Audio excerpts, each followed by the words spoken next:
Aquí tengo al profesor Pablo Aure, es el secretario general de la Universidad de Carabobo, un hombre realmente combativo y un gran luchador, es coordinador general de la Coordinadora Ciudadana. Compromiso ciudadano. Compromiso ciudadano. Aure, tú llevas muchos años enfrentado al régimen, inclusive en los primeros años de Chávez Frías, cuando mucha gente todavía creía que él era demócrata, un poco temperamental, de tendencia, bueno, militar al fin, ¿no? Pero demócrata, inclusive hasta el propio Teodoro Pekov declaró públicamente que él era un demócrata, vamos a estar claros. ¿Cuándo descubres que no es tan demócrata? Mira, es que a medida que él en muy poco tiempo demostró de qué era capaz de ser, ¿no? El mismo, yo creo que la gota que rebasó la copa fue la decisión de él de promover el 20 de diciembre el nombramiento de fiscal general de la República a una persona que era el vicepresidente de la República. Él impuso al vicepresidente de la República como el hombre más fuerte desde el punto de vista procesal penal que podía existir o que puede existir en Venezuela, como el fiscal general de la República, que es quien tiene el monopolio de la acción penal. Él le impuso ¿a quién? Porque en la Asamblea Nacional había gente a su favor y estaban también los tradicionales partidos políticos en esa asamblea. Claro, para eso, para allá iba, ¿no? Todavía hay gente, es más, personas que estaban en esa asamblea que le echan la culpa de todo lo que está ocurriendo a quienes votaron por Chávez. Y los culpables no son los que votaron por Chávez, porque podemos decir que pueden estar estafados, se sentía, fue una estafa lo que hizo Chávez con sus ofertas electorales. Bueno, que iba a recuperar el país, que iba a acabar con la corrupción y todas estas cosas que son banderas que muy fácil de comprar. Pero lo que es imperdonable, que un veterano político, o unos grupos políticos o unos partidos políticos que sabían qué iba a hacer Hugo Chávez, hayan pactado con él, y que me acuerdo muy claro del 20 de diciembre, porque ese día se nombraron o se relegitimaron los poderes. Se nombró el fiscal general, se nombró el procurador general, el procurador no, el defensor del pueblo, el contralor general de la República, y se nombraron a los magistrados del Tribunal Supremo de Justicia y creo que también el Consejo Nacional Electoral y toda esta gente.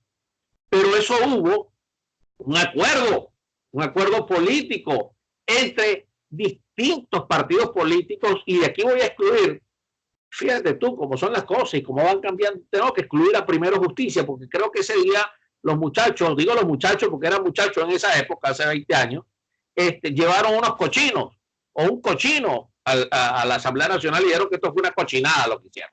¿Ok? Excluyo a Primero Justicia y debo excluir también a Copey, porque uno de los diputados allí salvaron el voto, los copellanos y los de Primero Justicia. El resto, lo que es el MAS, AD, Proyecto Venezuela y todo esto, votaron a favor del nombramiento de esas personas a sabiendas que se le estaba entregando el país a Chávez. Pero más grave fue lo del fiscal general. Eso es de todos, lo más grave es el fiscal general, estamos claros, porque en sus manos reposa, de acuerdo a la Constitución y el Código Orgánico Procesal Penal, el monopolio de la acción penal en contra de los altos funcionarios, sean gobernadores, sean ministros, sea el presidente de la República, o sean inclusive, de acuerdo a la Constitución, los generales. ¿Ok? Porque allí se estableció en la Constitución que para juzgar a los generales, y vimos cómo Chávez se encargó de destruir la Fuerza Armada involucrando a los generales en asuntos en todo. Ahora, yo recuerdo que ya para diciembre del 2000 el programa mío estaba prohibido y yo estaba en mi primer exilio, porque empezaron a amenazar y porque ametrallaron la casa, etcétera, etcétera. Entonces Venevisión me llevó para otro trabajo y me sacó de Venezuela por seguridad de mi familia. Y todo eso se hizo por las denuncias que se hacían para entonces. Es decir, ya se sabía que Chávez Frías y su grupo estaba imponiendo una dictadura. Total. ¿Crees entonces que esos veteranos de los países, de algunos de los partidos tradicionales, y digo algunos porque tú estás salvando a COPEI y estás salvando a Primero Justicia, Pero de la época. fueron en la trampa? Mira, estoy salvando a eso de la época. Yo no estoy salvando a nadie, sino que, bueno, en ese momento hay que hacer el justo reconocimiento a quien tuvo salvó el voto. Mira, yo pienso porque en las primeras de cambio se pensaba que se estaba enfrentando era a un mal político, a un mal gobernante, a un tipo más del montón, que bueno, con el tiempo la gente, tú sabes, y lo podían sacar. Pues se equivocaron. Chávez era el rótulo de una gran organización criminal terrorista que no era un político tradicional, sino que era una especie de hacer política que no solamente era un mal gobernante, sino que ya tenía muy bien definido lo que quería hacer. Destruir el brazo armado, que es la Fuerza Armada, que es el que le podía echar una lavativa. Destruir los partidos políticos. Ya va. Yo creo que a un principio, porque lo decía él en privado y lo decía Arias Cárdenas en privado, lo que querían destruir era la Guardia Nacional, porque es más, en los mapas que hacían, Guardia Nacional la identificaban con las siglas de cuánto hay para eso. Creo que él en principio quiso quedarse en el poder, obviamente. Lo que quería era el poder. Bueno, casi todos los políticos quieren eso, aunque para mí Chávez no es político, sino un delincuente, pero bueno, ni siquiera militar, pero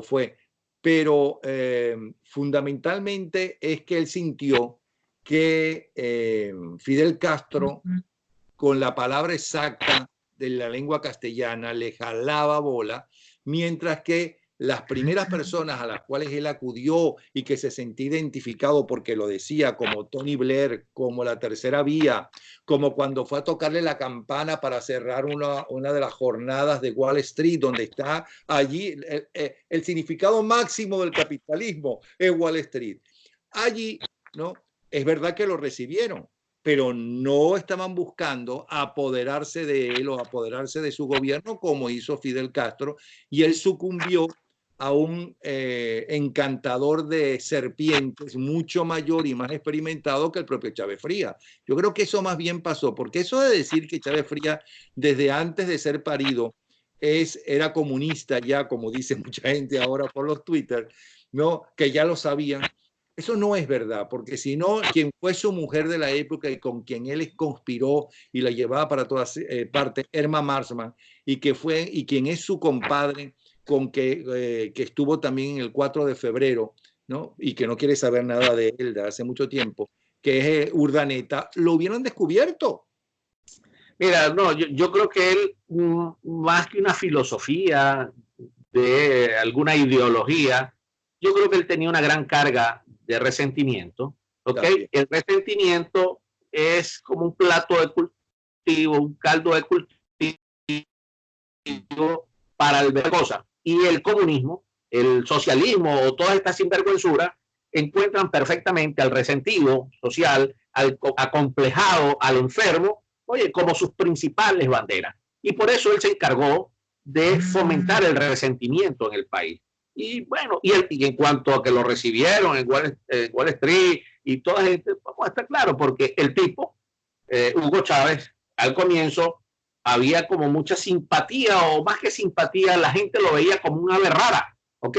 Que quería verlo, conocerlo, visitarlo, saber quién era, porque el tipo era un loco. O sea, un tipo, oye, atrevido, osado. Le pasaba la mano a la reina tal, al emperador, o sea, un tipo, sí. O sea, un tipo totalmente fuera de lo común, y causaba como una extrañeza, y la gente lo observaba con cierta, no sé, con un dejo pero después se dieron cuenta que no solamente es que era un loco, sino que el tipo era un terrorista capaz de hacer cualquier cosa para acabar con un país, y lo logró, ojo, o lo está logrando.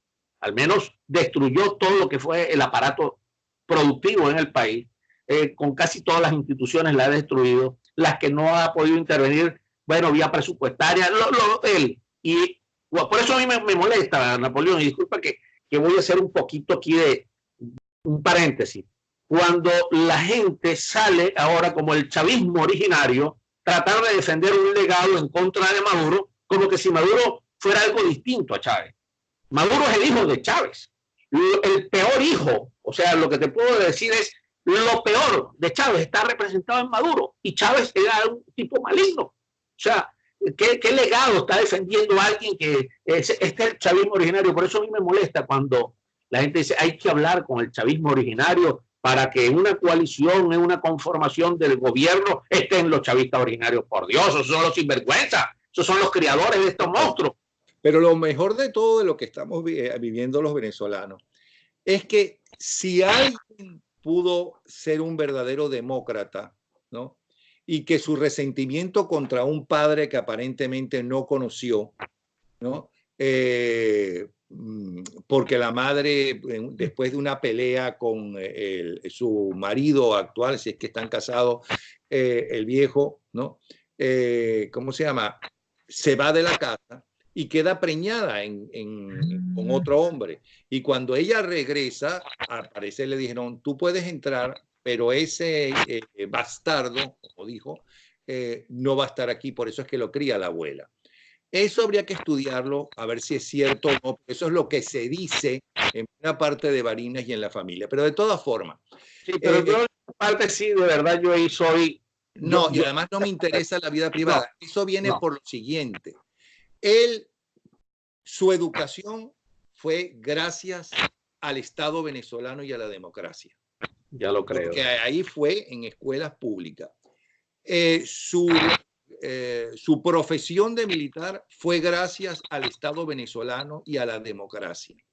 Su padre, el padre no biológico, sino el otro, que me importa un comino, el verdadero padre es el que le crió, punto. ¿Ok?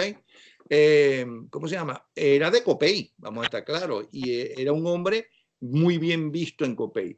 Entonces, si alguien fue favorecido por esa llamada Cuarta República, fue ese señor Chávez. Ahora, ese resentimiento, ¿por qué no se lo echó a su madre o a su padre? Pero ¿por qué al país? Es como los Rodríguez, ¿no?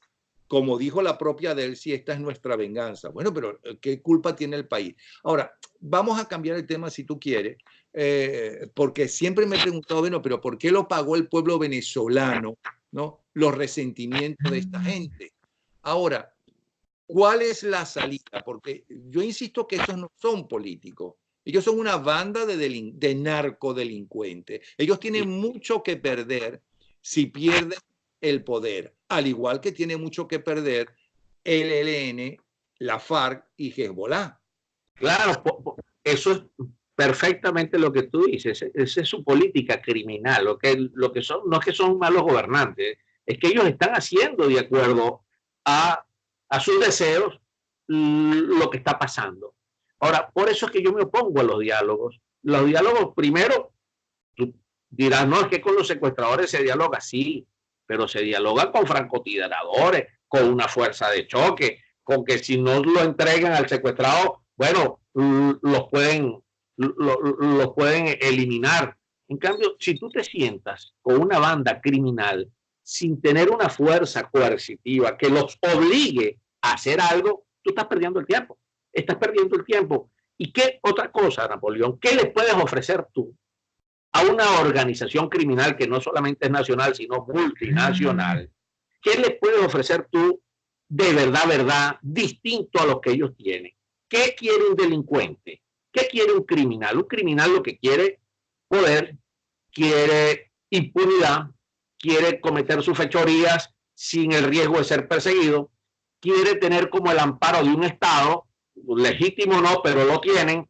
Eso lo tiene, tener todo lo que le provoque, eso lo tiene esta gente. ¿Qué le puedes ofrecer tú a cambio? Por ahí dicen, no, pero es que tú le puedes ofrecer a unos militares una impunidad al mismo Maduro que renuncie. Señores, Maduro es como el payaso. Maduro es como una etiqueta, pero el frasco completo no lo representa Maduro. En este régimen, Maduro representa quizás a un minúsculo grupo, algunos militares representan a otro grupo, otros sectores otro grupo, están los fundamentalistas que representan otro grupo. ¿Qué negocio puedes hacer tú con ellos? Darle el perdón a 5, 10, 15, a 100. Y los que están y los demás, los que quieren seguir surgiendo, se van a quedar tranquilos. ¿Cómo tú puedes negociar con alguien si la Fuerza Armada venezolana está en rebeldía? Sí, está en rebeldía porque no le obedece al comandante en jefe. Bueno, partiendo por el supuesto de que Juan Guaidó es el presidente y los demás son unos usurpadores de acuerdo a las palabras de ellos, ¿no? Digo de ellos, de Juan Guaidó y del gobierno interino. No hay nada que ofrecerle, Napoleón. Y si no hay nada que ofrecerle, hay que saber primero transmitir un mensaje. Y el mensaje no puede ser que por las buenas vamos a salir de esto. Cuesta decirlo estando adentro. Sí cuesta. Tiene sus riesgos estando aquí en Venezuela. Sí los tiene. Pero hay que asumirlos, Napoleón. Porque cada quien, ustedes están haciendo las cosas muy bien. Cuando digo ustedes, los que se han ido y se han tenido que ir, no porque les provocó irse, sino porque su vida corría peligro. Pero es que desde allá, por eso yo le agradezco a los que se han ido el lobby que están haciendo para poder salir de estos sinvergüenzas. Entonces hay que dar un mensaje, Napoleón, de que solos no vamos a poder y que no vamos a pedirle clemencia o por favor, señores militares, quiébrense, no se van a quebrar, no se van a quebrar. Dime. Claro, eso ahora es que se puede pedir porque mucha gente dirá, porque así es la diplomacia, que es mucho más lenta el tiempo y son muchos los pasos. Ahora, Guaidó y Ramos Alú y todos los que tú quieras mencionar pueden decir, fuimos 19 veces a convocatorias para sentarnos. Pasó por allí desde el expresidente colombiano, pasando por el expresidente norteamericano Carter, de Gaviria me refiero, Carter, demás. Todo lo que tú quieras pasó por allí. Fuimos a Barbados, fuimos a no sé dónde, y no cumplieron. Siguieron. Vino Bachelet, ¿no? La máxima autoridad de las Naciones Unidas que no reconocen a Guaidó como presidente de la República, y ella dijo lo que dijo sobre las torturas, sobre las prisiones, habló de que es una dictadura. Pero había que convencer al mundo entero. Me estoy poniendo en lo que yo creo es la posición de ellos, porque yo no he hablado con ellos. Ahí está. Ya está demostrado que democráticamente, pacíficamente no salen. Es hora de convocar la activación del TIAR. ¿Qué es lo que hay que hacer? Creo que esos fueron los pasos, ¿o tú crees que no es así? Mira, Napoleón, estas son cosas que un político veterano o cualquier persona con lógica y sentido común no puede decir esas cosas. ¿Qué es lo que están diciendo? Porque ¿cómo le dices tú a esa cantidad de personas que han perdido a sus familiares, a esa cantidad de personas que han tenido que emigrar, esa cantidad de muertos, ¿okay? o de lisiados por las protestas, que eso era necesario para después llegar y activar el TIAR? Por Dios, hemos podido evitar toda esta muerte, todo este exilio, toda esta destrucción, entendiendo lo que muchos entendimos desde hace muchísimo tiempo. Claro. Nosotros lo entendimos, pero claro. ¿Por qué ellos no? Entonces yo creo pero que aquí... para un previo. A lo mejor algunos de ellos sí lo entendieron. Lo que pasa que no todo el mundo es Winston Churchill, que le dijo al pueblo inglés, ¿no? Lo que le ofrezco es sangre, sudor y lágrima. Por eso es que dentro de su propio partido, ni siquiera en su partido lo querían. Vamos a estar claros. La historia le dio la razón. Tuvo que hablar escondidas para pedir ayuda internacional porque no querían que pidieran ayuda internacional. Pero por fin lo logró. A lo mejor es lo que está pasando. Claro que ellos no le pueden decir, bueno, sí, hay montones de muertos, a mí no me matan, en lo máximo que me puede suceder es que me metan preso. Claro que no lo pueden decir. Pero no tenían las armas. Quien tiene las armas es Maduro. Entonces, para conseguir la ayuda internacional, necesitaban demostrarle internacionalmente a los que tienen las armas o el poder, ¿no? Demostrarle, mira, hemos utilizado todos los pasos. Te repito, estoy aquí contigo como abogado del diablo. No, está perfecto, pero es que ya había demasiadas demostraciones para que la comunidad internacional, y cuando hablamos de la comunidad internacional es algo muy etéreo, porque yo también con la comunidad internacional tengo mis reservas. Con las organizaciones internacionales tengo mis reservas. Yo creo que estamos en un tiempo de encontrar aliados puntuales. que en el Consejo de Seguridad de las Naciones Unidas esté China o Rusia, por ejemplo, y ahora se esté debatiendo si va a entrar Venezuela o no, en el de los derechos humanos, Consejo de Derechos Humanos, o sea, ya te dice mucho. Allí Oye, eso siempre pero mira lo que le costó a Almagro conseguir sí, una minoría, ¿no? está Que pueda bien. apoyar para empezar lo que va a suceder el miércoles con lo del TIAR. Sí, pero ok, indistintamente. Yo creo que eso ahorita con Almagro es que ha tenido un cambio, pero sin embargo siguen pensando que la fuerza es, o sea, está descartada. Mire, mano, allí tiene mucho que ver es el ciudadano venezolano y quien ejerza la representación o quien está llamado a ejercer la representación al cesar la usurpación. ¿Por qué digo yo esto? Si yo le envío un mensaje a los aliados puntuales, que esto lo voy a resolver yo, aquí nadie va a venir de espontáneo. Tú sabes el costo para Colombia, para Brasil o para Estados Unidos que represente que ellos se conformen en una coalición para ayudarnos a nosotros, no a asesinar a nadie, no, a protegernos a nosotros y a colocar a Guaidó inclusive en Miraflores, porque no ha podido, para hacer que la Fuerza Armada deje de estar en rebeldía. ¿Tú sabes lo que cuesta eso políticamente, económicamente, socialmente para esos presidentes? Y si yo les digo un mensaje, con el diálogo puedo conversar, esto es un problema de los venezolanos, o un diputado salga a decir, no se meten en los asuntos internos, por Dios, estamos enviando un muy mal mensaje. Entonces yo sí creo aquí lo que dijo María Corina hace poco tiempo, y creo que lo tiene en su perfil del Twitter, de su cuenta, que dice que no le temen a la intervención, sino a la justicia. Yo creo que hay muchas personas que juegan al disfraz de opositores cuando en realidad comparten la misma cama con el verdugo. Entonces yo creo que llegó el momento, Napoleón, de decir las cosas como son, guste o no guste. Y aquí no me van a decir que soy divisionista, porque ese es otro chantaje. No, espérate, tú estás diciendo lo que es y que se necesita evidentemente por la fuerza porque no van a dejar su territorio, que es donde están seguros ellos, porque hay una Corte Penal Internacional para los violadores de los derechos humanos, ¿ok? Lo que sucede es que el complejo de los propios países latinoamericanos, en base a la historia bien remota y cada vez más remota de las intervenciones norteamericanas, ellos claramente, incluyendo Colombia, han dicho una y otra vez que no están de acuerdo con una intervención militar. Ellos lo han dicho públicamente. Bueno, es que tiene que decirlo, de que Iván Duque no va a decir nunca que sí están de acuerdo, pero fíjate tú, el peligro es que estén de acuerdo o no, los va a obligar la situación a intervenir. ¿Por qué? Porque somos un peligro, nos guste o no decirlo, somos un peligro para la paz del hemisferio.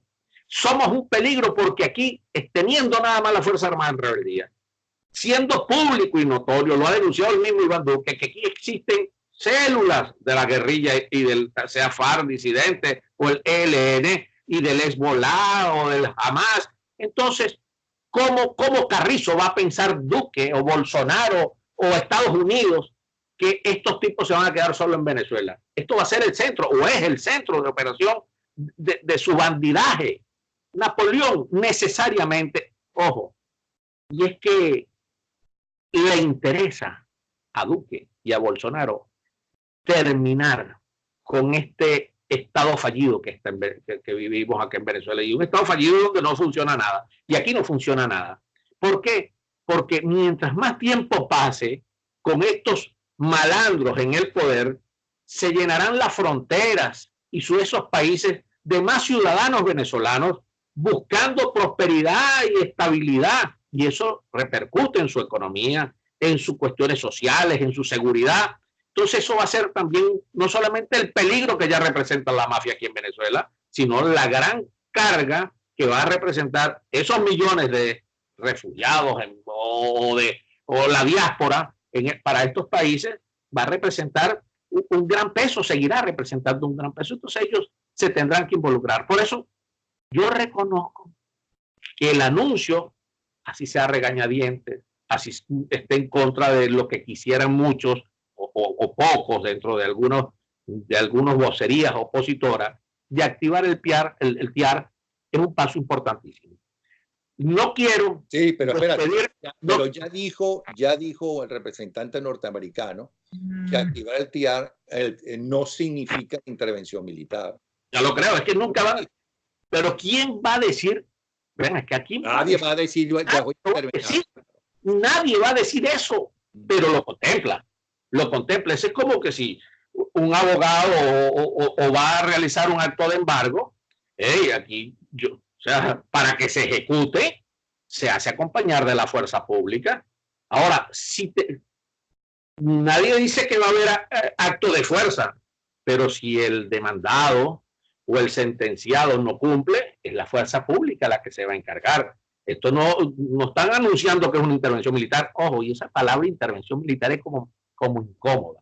Aquí no queremos intervención militar y por eso velamos por el TIAR. Aquí hay un conflicto interno, eso es otra cosa que hay que decirlo. Porque dicen, no, que esto va a pasar por el Consejo de Seguridad de las Naciones Unidas si se encuentra un enfrentamiento entre dos países distintos. No, es un problema interno de Venezuela que nosotros queremos resolver en Venezuela. Y la misma Carta de las Naciones Unidas establece que cuando es un problema interno no interviene el Consejo de Seguridad.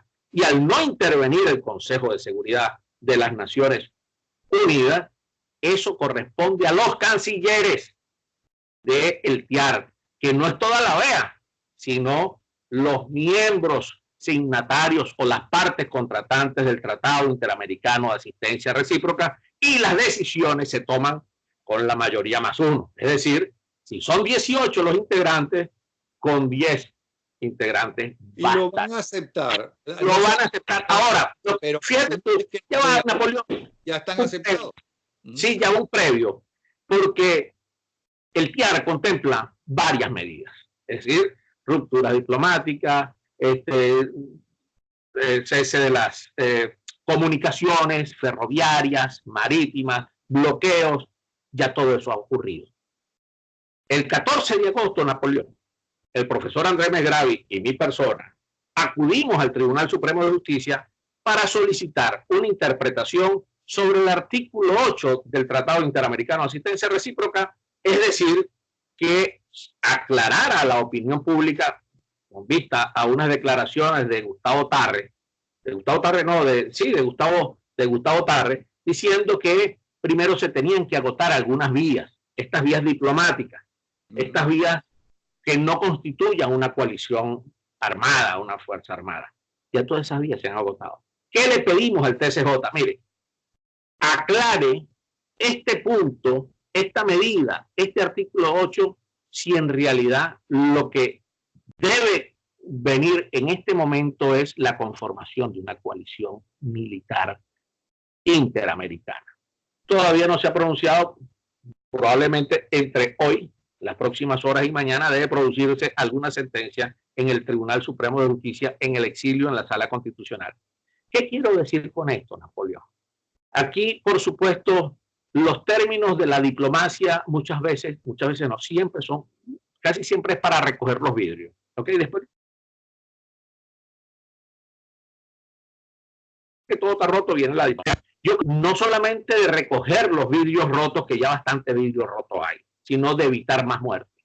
Porque aquí todos los días hay muertos por hambre, por enfermedad o por lo que sea.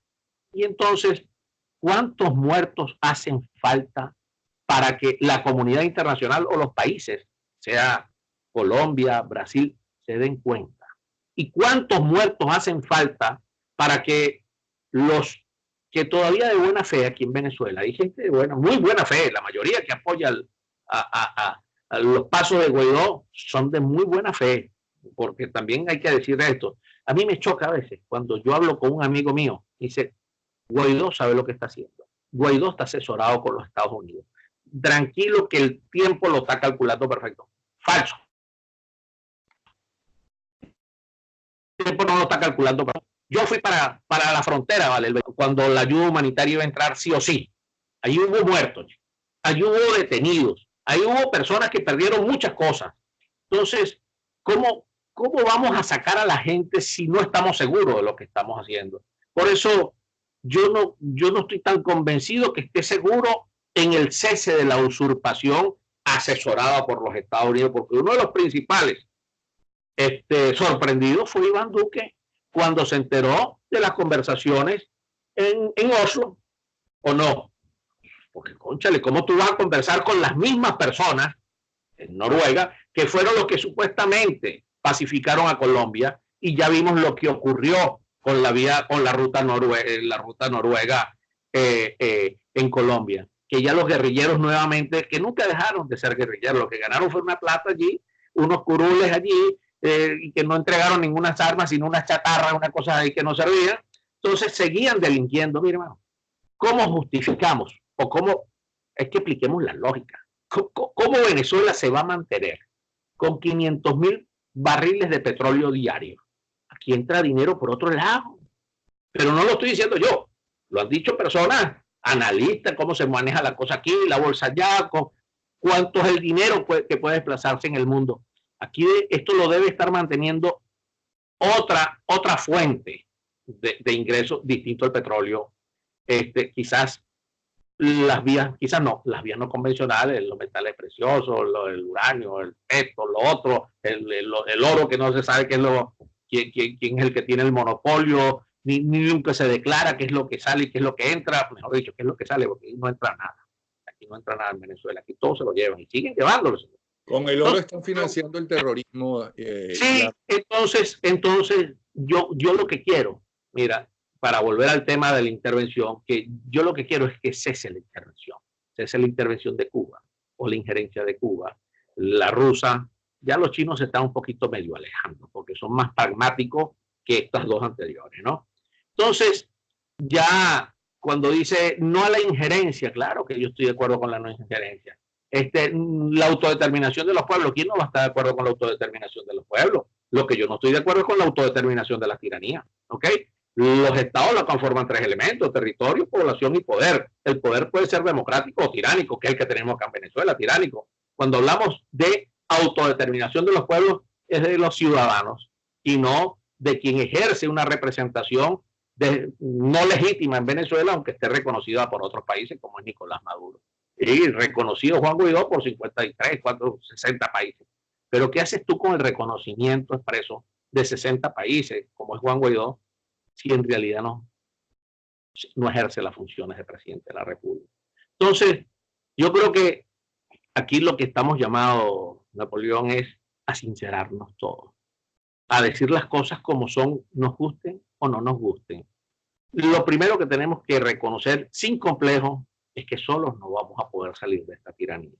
Segundo, que la salida no va a ser convencional o por las buenas. Y tercero, yo creo que hay mucha gente con el vestido de opositor cuando en realidad tiene muchísima deseo de que estos locos, sinvergüenzas y terroristas, malandros, se mantengan en el poder. Es decir, no están muy interesados en el cese de la usurpación, sino en el mantener la cohabitación. Entonces, yo sí estoy de acuerdo con la conformación de una coalición militar internacional para enseñarle los dientes y el músculo a los bandidos, porque mientras tanto ellos van a seguir haciendo de la suya porque no van a sentir ninguna amenaza creíble, ¿ok? Veraz. La única amenaza que ellos puedan sentir es cuando diga Colombia, Brasil y Estados Unidos, no, y muchos militares venezolanos, porque eso es otra cosa, que deben estar por varias partes del mundo, decir, nos estamos conformando en coalición, no para golpes de Estado, porque ya existe un golpe de Estado, no para asesinar a nadie, sino para hacer respetar los derechos ciudadanos, hacer respetar los derechos humanos y restablecer la democracia en Venezuela. Ese es el verdadero significado. Por eso no hay que escurrir ese bulto, no hay que, porque si tú no puedes, Napoleón y yo puedo, somos civiles los dos, y lo que podemos tener es las armas de los demócratas, que es la palabra dicha o la letra impresa. Tenemos, y la razón no la podemos imponer con la palabra, porque estamos frente a unos energúmenos, unos terroristas que no entienden de razón, sino de intereses que no son democráticos, sino intereses económicos o perversos. Por Dios, para eso existen los organismos policiales, para eso existen las Fuerzas Armadas. que no tenemos en este momento en Venezuela. Bueno, tenemos que buscarnos una fuerza para hacer respetar el orden y el Estado de Derecho. Simón Bolívar buscó gente afuera, inclusive pagaron a los ingleses para que vinieran a ayudarlo. Vamos a estar claros. Y Simón Bolívar y los lanceros venezolanos, cuando fueron a Colombia, o bueno, lo que no se llamaba Colombia en ese momento, cuando fueron a lo que hoy es Perú, lo que es Bolivia y demás, eran unos extranjeros que iban a liberar un país. Cuando los rusos y norteamericanos, entre otros y muchos latinos, ¿no?, entraron por Normandía, unos, y por la frontera con la Unión Soviética otros, o lo que ahora es lo que se llamó la Unión Soviética, de Rusia, pues, eran unos extranjeros que estaban liberando Europa, vamos a estar claros. Pero es que, mira, es que por sentido lógico, sentido humanitario, inclusive, aunque yo no creo que son unos filántropos, como ya te lo dije, las comunidades internacionales, sino también velan por sus intereses. Pero es que existe un principio universal, que es muy conocido últimamente, el R2P, que es la responsabilidad de proteger a los pueblos. Nosotros somos los que necesitamos una protección. Si nosotros estamos secuestrados, estamos acechados, nos tiene que proteger el mundo. Y el mundo hay que darle claras señales de que necesitamos esa ayuda. Y al mundo hay que darle claras señales que si no nos protegen a nosotros hoy, estos que nos tienen secuestrados a nosotros aquí hoy, mañana va a seguir expandiéndose. Porque así son ellos. Eso es una plaga que hay que exterminar. Para finalizar, yo siento que tú tienes toda la razón en lo que dices. Creo que te quedaste corto porque no creo que por tener un ejército ellos se van a asustar, ellos van a pelear, ¿no? Y van a pelear por su vida porque no tienen a dónde ir y tienen mucho que perder, ¿no? Entre ellas, entre otras cosas, la vida, pero van a luchar por ella, porque no todos son los cobardes del 11 de abril que se escondieron todos, pero no todos son así. Pero creo a favor de la diplomacia, que tiene unos tiempos muchísimo más lentos, que ya esa etapa se acabó. Que por lo que uno está viendo ahora con lo de TIAR y demás, espero que la renuncia que le pidieron a Bolton sea para bien de nosotros, pero porque es el tercer asesor de seguridad que vota Trump, pero vamos a ver. Creo que el tiempo de la diplomacia, de las conversaciones, de los diálogos y demás, ya el mundo libre se dio cuenta que no funciona. Sí, claro, es que no. Claro que no va a funcionar. Y frente a estos terroristas, no. Yo no satanizo el diálogo, perdón, pero en este caso sí. ¿Por qué satanizo en este caso al diálogo? Porque tú puedes dialogar, puedes conversar en tanto y en cuanto tengas el poder de hacer cumplir un acuerdo o lo que tú quieras. Aquí no tenemos el poder porque no tenemos ninguna medida para poder obligar a esta gente a irse. ¿Qué es lo que queremos? Que se vayan, y estos tipos no se quieren ir. Es más, lo que están hablando de elecciones y con Maduro, imagínate tú. Entonces eres más democrático que yo. Yo quiero no, justicia, no que se vayan, no que se vayan, que se le haga la justicia que el pueblo quiere que se haga. Ese término democrático en algún momento vamos a volverlo a conversar, porque en ciertas medidas yo no creo en la democracia. Y fíjate lo duro que estoy diciendo. No lo creo. A veces, en ciertas medidas, no creo que alguien, porque muchas veces, ¿qué es la democracia? El poder del pueblo para el pueblo. Ese es más o menos el pueblo. Pero muchas veces el pueblo puede equivocarse. Un pueblo ignorante, un pueblo que no sepa qué puede estar ocurriendo, puede caer en tentaciones difíciles. Un pueblo sin canales de comunicación, un pueblo con dificultades, con hambre, sin sus necesidades básicas resueltas, a veces no resuelve, no vota o no decide conforme a lo que debería decidirse, sino para... Y todo es relativo, porque el pueblo alemán, cuando votó por Hitler, era considerado uno de los pueblos más cultos del mundo y votó por Hitler. Sí, por eso es muy relativo. Todo esto, lo de la democracia, es muy relativo. Entonces, yo creo que aquí tenemos que ir hacia otra vía, hacia la vía del pragmatismo, hacia la vía, bueno, de tener a los mejores que los gobernantes ni siquiera sepamos quiénes son los gobernantes, sino que hagan que se comporten como conserjes. Lo que pasa es que todavía estamos muy incultos en esa materia. Cuando digo estamos muy incultos, ponemos como reyes a nuestros representantes cuando son en realidad nuestros mandatarios y no nuestros dueños. No hace falta mucho crecer, por eso hay que invertir muchísimo en la educación, Napoleón. Yo creo que ese es uno de los grandes retos de esta transición y de cuando cambiemos el país. Invertir todo lo necesario en educar a mucha gente en principios, en valores. Yo creo que la educación, si algo hicieron los adecos y los copellanos, si alguna revolución hubo en Venezuela fue la revolución de la educación masiva, ¿no? Eso decayó evidentemente la calidad de una educación para unas minorías, porque eso le critica, y la de casas populares realmente. Yo creo que más bien hay que enseñarle a la gente, educarlo evidentemente es fundamental, pero a ser ciudadanos. Ya lo creo. Ya lo creo. La campaña que tenía Reni, esa campaña debería ser una campaña no de Reni Ottolina, sino de los gobiernos de los países, sí, ¿no? Y que le duela, que no basta votar, no es votar. Para que haya una democracia no tiene por qué haber solamente elecciones, tiene que haber ciudadanos. Así es, sí. Así mismo es.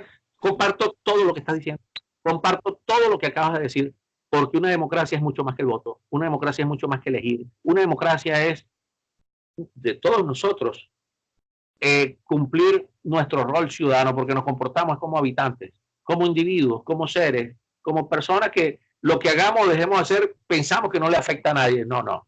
Nosotros sí que queremos vivir en un país, en una nación, tenemos que comportarnos como lo que debemos ser, que somos ciudadanos, y no como simples pisatarios o habitantes de una región, porque así, bueno, las cosas se van a apoderar cualquiera, como Chávez lo hizo, como Maduro y como todos otros sinvergüenzas en algunos países. No como simples explotadores de un país rico en el subsuelo, como ha sido muchísima gente, que lo que le interesa de Venezuela es hacer dinero para su bolsillo, les importó un comino el resto. ¿Okay? Y a los partidos políticos recordarles que tienen que escuchar a la gente y que a la hora de seleccionar sus ministros y su gente alrededor no pueden solamente pensar en la gente de su propio partido, sino que entre otras cosas aprender de algunos, hasta del dictador Marcos Pérez Jiménez, que elegía sus ministros, con tal de que no estuvieran en contra de él, evidentemente, entre los mejores en cada una de sus especialidades. Es importante que también recuerden los políticos que tienen que saber qué escuchar. Ya lo creo, pero no, aquí cree que llega un cargo porque se lo sabe todo, ¿entiendes? O sea, que sabe medicina, sabe educación, sabe militar, sabe aquello, sabe ingeniería.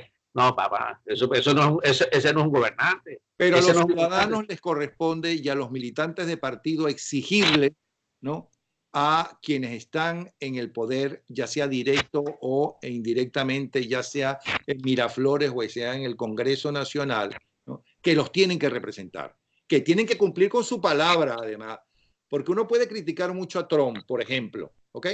Y puedo criticar muchísimo el famoso muro de Trump, que en muchas cosas se parece al muro de Berlín, por cierto. En muchas, no en todas. Aquel fue más vergonzoso porque dividió una ciudad y demás.